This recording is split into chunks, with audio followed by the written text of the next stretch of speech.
Hello, നല്ല നമസ്കാരം. Champion ഈ സിനിമയെക്കുറിച്ച് ഒറ്റവാക്കിൽ പറഞ്ഞാൽ എന്താ പറയുക, പോരാട്ടം, സ്പോർട്സ്, ഫുട്ബോള്, അതിൻ്റെ ഒരു സങ്കര ഇനം എന്ന് വേണമെങ്കിൽ പറയാവുന്ന ഒരു സിനിമ. 1947-48 കാലഘട്ടത്തിലെ ഹൈദരാബാദിൻ്റെ രാഷ്ട്രീയ പശ്ചാത്തലത്തിൽ ഫുട്ബോൾ എന്ന കായിക വിനോദത്തെയും സ്വാതന്ത്ര്യ സമരത്തെയും കൂട്ടിയിണക്കാൻ ശ്രമിച്ച ഒരു എന്താ പറയുക ബിഗ് ബഡ്ജറ്റ് ചിത്രമാണ് ചാമ്പ്യൻ. നൈസാം ഭരണകൂടത്തിനെതിരെ തെലങ്കാനയിലെ ബൈരാൻപള്ളി ഗ്രാമവാസികൾ നടത്തിയിട്ടുള്ള വിരോചിതമായിട്ടുള്ള പോരാട്ടമാണ് ഈ സിനിമയുടെ ഇതിവൃത്തം അല്ലെങ്കിൽ കഥ. സിനിമയിൽ പറയുന്നത് ഇന്ത്യക്ക് സ്വാതന്ത്ര്യം ലഭിച്ചിട്ടും ഹൈദരാബാദ് നൈസാമിൻ്റെ ക്രൂരമായ ഭരണകൂടത്തിൻ്റെ കീഴിലായിരുന്ന കാലമാണ് സിനിമയുടെ ആ ഒരു പശ്ചാത്തലമായിട്ട് പറയുന്നത്. നായകൻ മൈക്കിൾ ഇംഗ്ലണ്ടിൽ പോയി ഫുട്ബോൾ കളിക്കണമെന്ന് ആഗ്രഹിക്കുന്ന ഒരു യുവാവാണ്. തൻ്റെ അച്ഛൻ ഒരു രാജ്യദ്രോഹി എന്ന മുദ്രയിൽ നിന്ന് രക്ഷപ്പെടാൻ ഫുട്ബോൾ ചാമ്പ്യനാകുക എന്നത് അവൻ്റെ ഒരു ലക്ഷ്യമാണ്. ഇതിനായുള്ള പണം സമ്പാദിക്കുവാൻ അവൻ ഒരു ആയുധക്കടത്തിന് സമ്മതിക്കുകയാണ്. എന്നാൽ യാദൃച്ഛികമായി അവൻ ബൈരാൻപള്ളിയിൽ എത്തുകയും ആ ഗ്രാമത്തിൽ അവിടെ എത്തിപ്പെടുമ്പോൾ അവിടുത്തെ ജനങ്ങളുടെ പോരാട്ടത്തിൻ്റെ ഭാഗമാകുകയാണ് ഒരു പ്രത്യേക സാഹചര്യത്തിൽ. അപ്പോൾ സ്വകാര്യ ലക്ഷ്യങ്ങൾക്കായി ഇറങ്ങിത്തിരിച്ച ആ യുവാവ് എങ്ങനെ ഒരു ഗ്രാമത്തിൻ്റെ രക്ഷകനായി മാറുന്നു എന്നതാണ് ഈ സിനിമയുടെ കാതലായിട്ടുള്ള സ്റ്റോറി എന്ന് പറയുന്നത്. ഇതിൻ്റെ പോസിറ്റീവ് വശങ്ങൾ എന്ന് പറയുമ്പോൾ ചിത്രത്തിലെ ഏറ്റവും വലിയ കരുത്ത് റോഷൻ മേക്കയുടെ പ്രകടനം തന്നെയാണ്. ഒരു ഹോളിവുഡ് താരത്തിൻ്റെ കിടിലം ലുക്ക, സ്ക്രീൻ പ്രസൻസ് ഒക്കെ കിടിലം. ആക്ഷൻ രംഗങ്ങളിലും അദ്ദേഹം കൃത്യമായിട്ട് ശ്രദ്ധിച്ചിട്ടുണ്ട്. നായികയായി എത്തിയ നമ്മുടെ അനശ്വര രാജൻ, ആ പുള്ളിക്കാരി നല്ല മനോഹരമായിട്ട് തന്നെ പുള്ളിക്കാരുടെ വേഷം നന്നായിട്ട് കൈകാര്യം ചെയ്തു എന്ന് പറയാം. വൈകാരികമായിട്ടുള്ള ഒരുപാട് രംഗങ്ങൾ നല്ല രീതിയിൽ പ്രകടമാക്കിയിട്ടുണ്ട്. അതോടൊപ്പം തന്നെ നമ്മുടെ ദുൽഖറിൻ്റെ അതിഥി വേഷവും ബെസ്റ്റ് തന്നെയാണ്. പിന്നെ ഇതിൻ്റെ സാങ്കേതിക സിനിമയുടെ ഇതിൻ്റെ ബഡ്ജറ്റ് വളരെ ഹൈ ആണ്. അപ്പോൾ കാരണം എന്ന് പറയുമ്പോൾ 1940-കളിൽ ആ ഗ്രാമങ്ങളുടെ സെറ്റൊക്കെ ഇട്ട് പിന്നെ കാര്യങ്ങൾ ചെയ്യാൻ വേണ്ടിയുള്ള ഒരു ഇതാണ്. അതോടൊപ്പം തന്നെ ഇതിൻ്റെ ബീജിയവും സിനിമയുടെ മൂഡ് നടത്തുന്നതിന് വളരെയധികം സഹായിച്ചിട്ടുണ്ട്. പിന്നെ ആ ഒരു പാട്ട് ഗിറ ഗിറ അരരി, ആ പാട്ടും വളരെ ഗംഭീരമായിട്ട് ഇത് ചെയ്തിട്ടുണ്ട്. പിന്നെ അതിൻ്റെ ക്ലൈമാക്സ്, അവസാനത്തെ ആ ഒരു 20 മിനിറ്റ് ഉണ്ടല്ലോ, ശരിക്കും പറഞ്ഞു കഴിഞ്ഞാൽ നല്ല ഒരു ഫീല് നൽകിയിട്ടുണ്ട്. കാരണം ആ ഫുട്ബോള്, അതോടൊപ്പം തന്നെ പോരാട്ടം, അതിൻ്റെ ഒരു മിക്സ് ചെയ്തുകൊണ്ടുള്ള ഒരു സംഭവം ഗംഭീരമാക്കി എടുക്കാൻ ശ്രമിച്ചിട്ടുണ്ട്. രാത്രിയിൽ നടക്കുന്ന ഫുട്ബോൾ മത്സരവും അതിനെ തുടർന്നുള്ള പോരാട്ടവും വളരെ ഗംഭീരമായിട്ട് ചിത്രീകരിക്കുവാൻ ശ്രമിച്ചിട്ടുണ്ട്. ഒരു സ്പോർട്സ് താരത്തിന് തൻ്റെ കഴിവ് എങ്ങനെ യുദ്ധകളത്തിൽ ഉപയോഗിക്കാം എന്ന് കാണിക്കാൻ സംവിധായകൻ നന്നായിട്ട് പരിശ്രമിച്ചിട്ടുണ്ട്.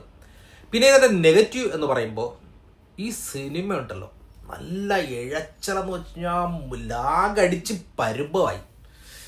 സിനിമയുടെ ആ ദൈർഘ്യമാണ് ഇതിൻ്റെ പ്രധാനമായ കാരണം.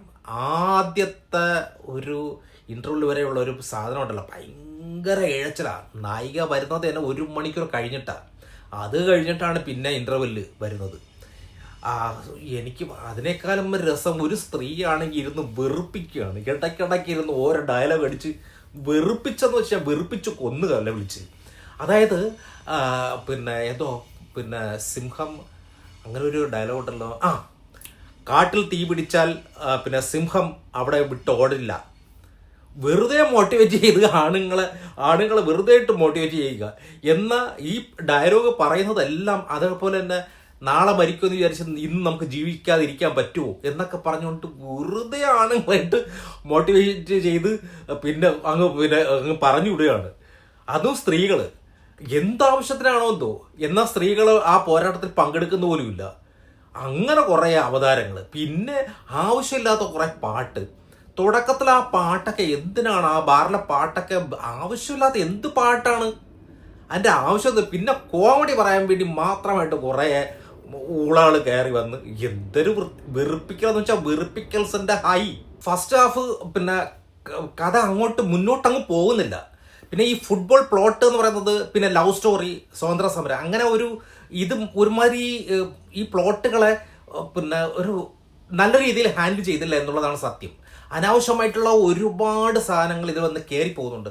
പിന്നെ അതോടൊപ്പം തന്നെ ഇതിൻ്റെ യുക്തിക്ക് നിരക്കാത്ത കുറേ സാധനങ്ങൾ. നായകൻ ഒരു ഫുട്ബോൾ താരമാണ്, പക്ഷേ യുദ്ധകളത്തിൽ അയാൾ എത്തുമ്പോണ്ടല്ലോ ഒരു സൂപ്പർ ഹീറോയെ പോലെ ഒട്ടും യുക്തിക്ക് നിരക്കാത്ത സാധനം, ഒരു മുൻപരിചയമില്ലാത്ത ഒരാൾ വിഷയം കണ്ണുകളൊക്കെ വളരെ കീട്ടിലായിട്ട് എടുത്ത് ഉപയോഗിക്കുന്നു, കുതിരയിൽ പുറത്ത് എടുത്തു വെച്ച് ഓടുന്നു, വെടിവയ്പ്പിൻ്റെ ഒരു കളി തന്നെ. പിന്നെ ഇതിൻ്റെ ആ ഒരു സിനിമയ്ക്ക് ചേരാത്ത രീതിയിലുള്ള കുറേ പശ്ചാത്തലങ്ങൾ, പിന്നെ കുറേ സാഹസികമായിട്ടുള്ള വെടിവയ്പ്പും, പിന്നെ എന്താ പറയുക, ചരിത്രവുമായിട്ട് പിന്നെ ബ്ലെൻഡ് ചെയ്ത് പോകാൻ പറ്റാത്ത ഒരു രീതിയിൽ, പിന്നെ ഇതിൻ്റെ വൈകാരികമായ എന്താ പറയുക, ചരിത്രത്തോട് ഒരു രീതിയിലുള്ള നീതി പുലർത്താത്ത, പിന്നെ അതോടൊപ്പം തന്നെ ആ ഗ്രാമവാസികളുമായിട്ട് നമുക്കൊരു വൈകാരികമായിട്ടുള്ളൊരു ബന്ധം വേണമല്ലോ, അല്ലെങ്കിൽ അവരെന്തിനു വേണ്ടിയാണ് ഇതിന് പോരാടുന്നത്, അങ്ങനെയുള്ള പല സാധനങ്ങളും, അതോടൊപ്പം തന്നെ പല കഥാപാത്രങ്ങളുടെയും വസ്ത്രം,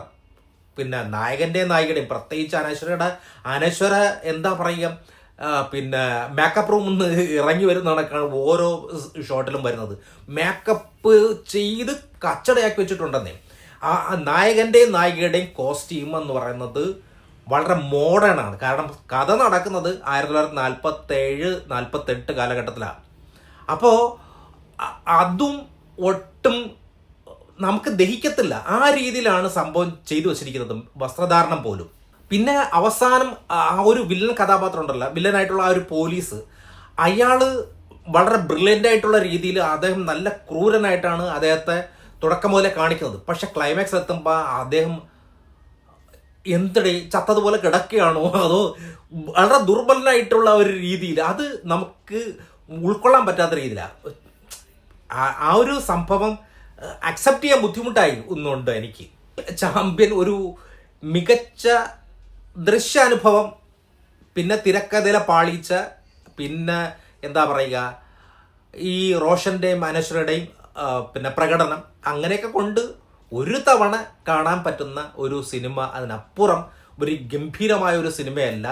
എനിക്ക് തോന്നുന്നത് ലഗാൻ പോലുള്ള പല സിനിമകളെയും പിന്നെ പ്ലോട്ടിനെ എടുത്തു വെച്ചുകൊണ്ട് മറ്റൊരു രീതിയിൽ അവതരിപ്പിച്ചു എന്നതിനപ്പുറം ചാമ്പ്യൻ ഒരു ഗംഭീര സിനിമയായിട്ട് എനിക്ക് തോന്നിയില്ല. Okay, thank you.